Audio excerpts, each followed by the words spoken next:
Hey guys, welcome to the channel and to this third and last episode of the Thunder Chief build.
welcome back.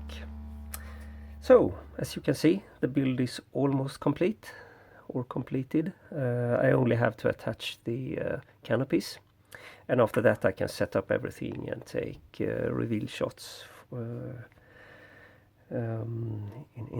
the photo booth.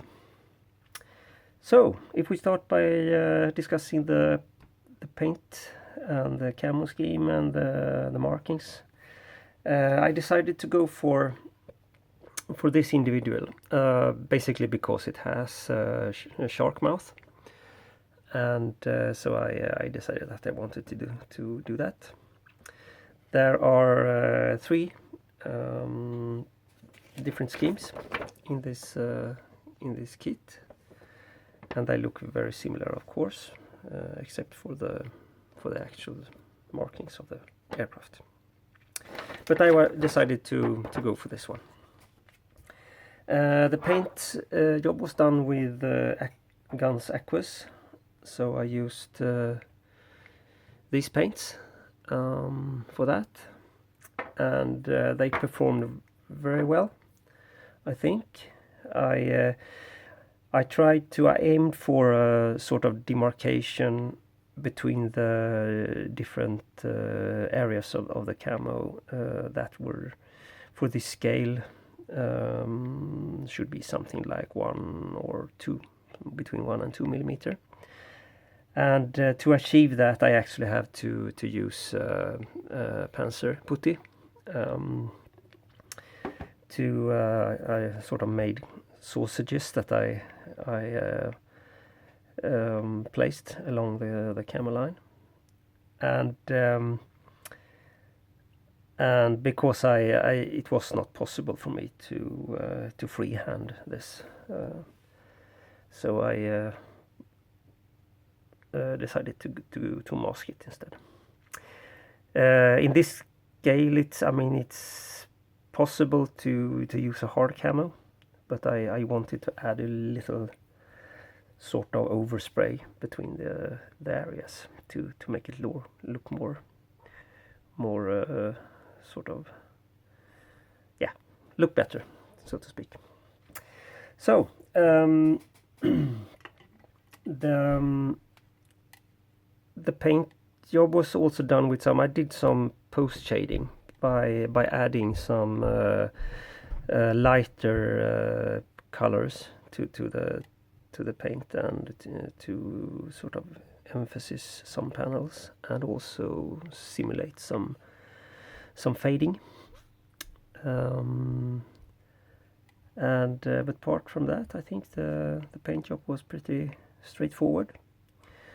Late in the build, I decided to add some details. When I was looking at the reference pictures, I saw that the ILS receiver here in the nose landing gear had a sort of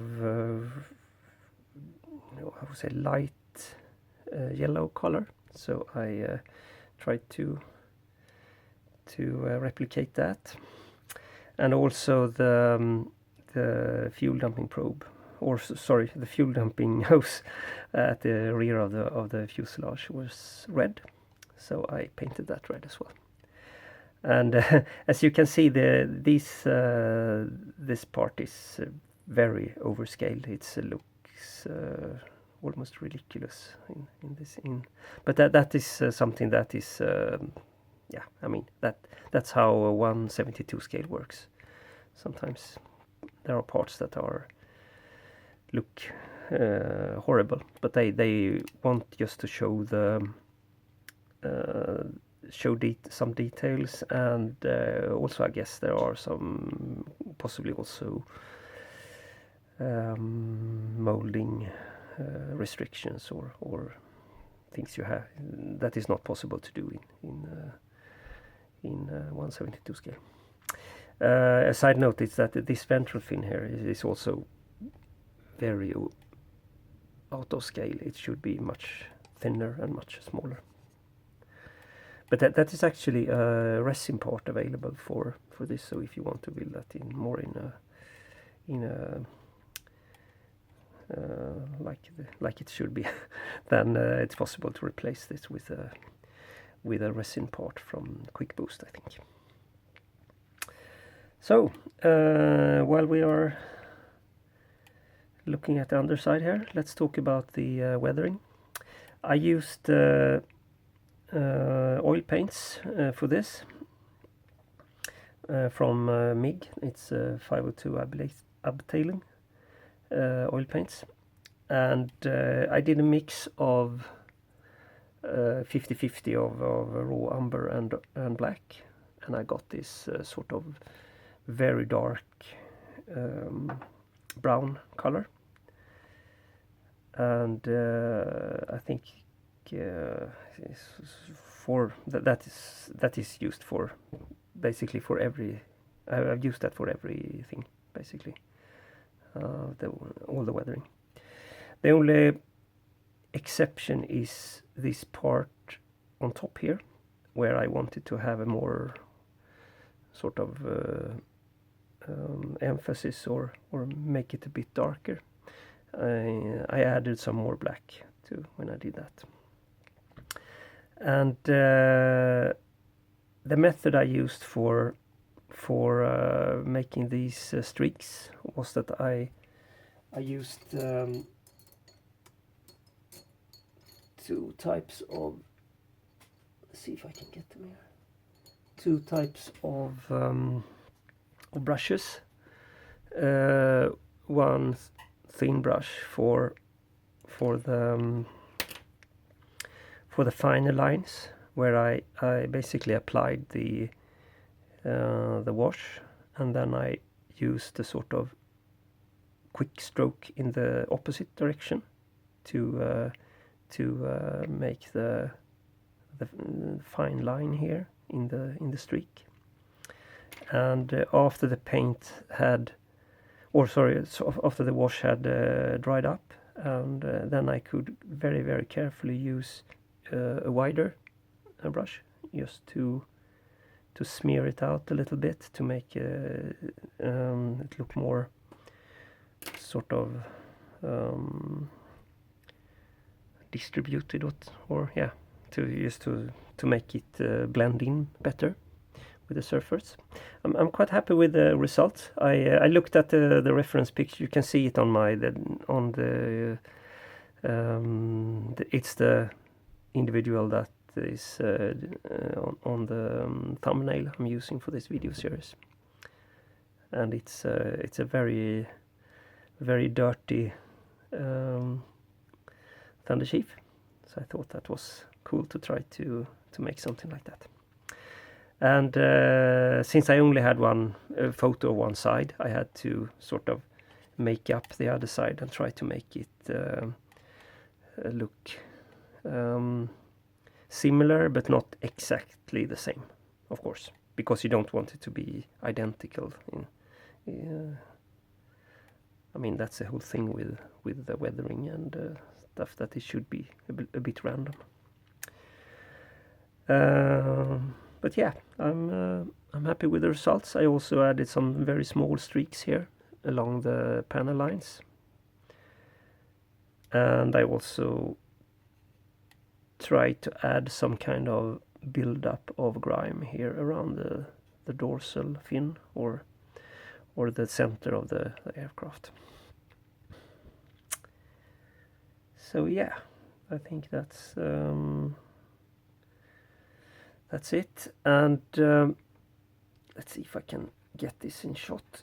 It's very difficult because it's a quite a big aircraft for 1/72 scale, and I keep bumping this pitot tube into everything all the time, and I'm actually quite amazed that it's still in place, given all the abuse that it has received.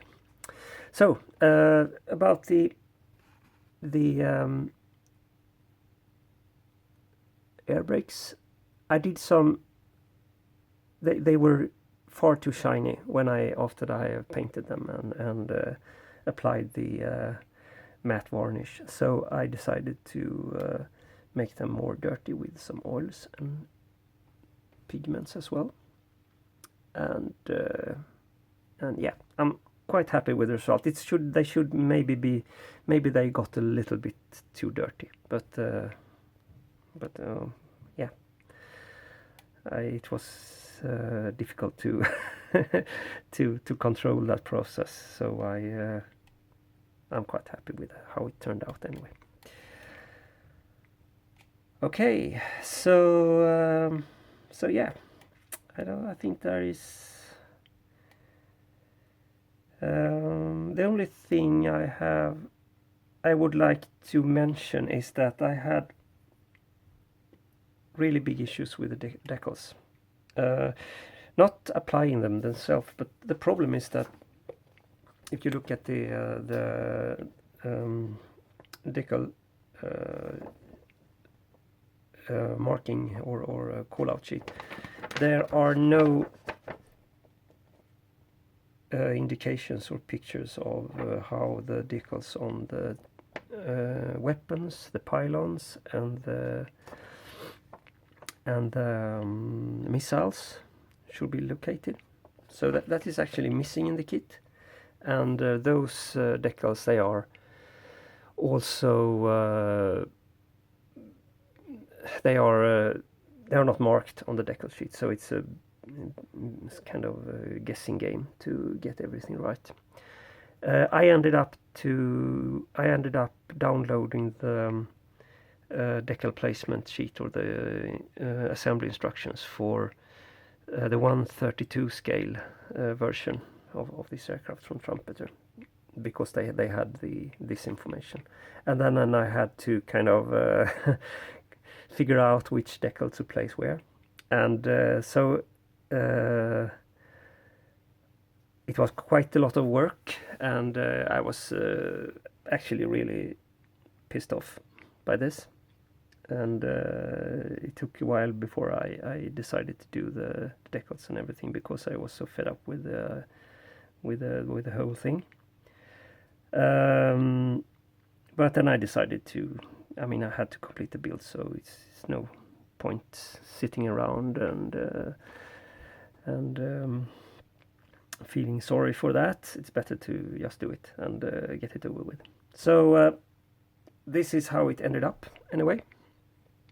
I had to look at some reference pictures as well to get everything in place, and it's not 100% accurate, of course, because the decals are not accurate, and I couldn't find the correct information for this this sort of double pylon arrangement for the Shrikes. But yeah, the decals are on, and it looks kind of plausible, so I'm happy with that. So okay, enough ranting about that. All in all, I would say this was a really fun build. I really enjoyed the painting and the weathering. It was really fun to do, because it was kind of a bit almost over the top weathering. So, but I really liked doing that, and I think it's a fantastic looking aircraft, the Republic Thunderchief. It looks amazing. It's like a dart with a delta wing formation, and it's a really beautiful aircraft. So it's I'm quite happy with it, and I also I'm quite pleased with how the cockpit turned out in the end.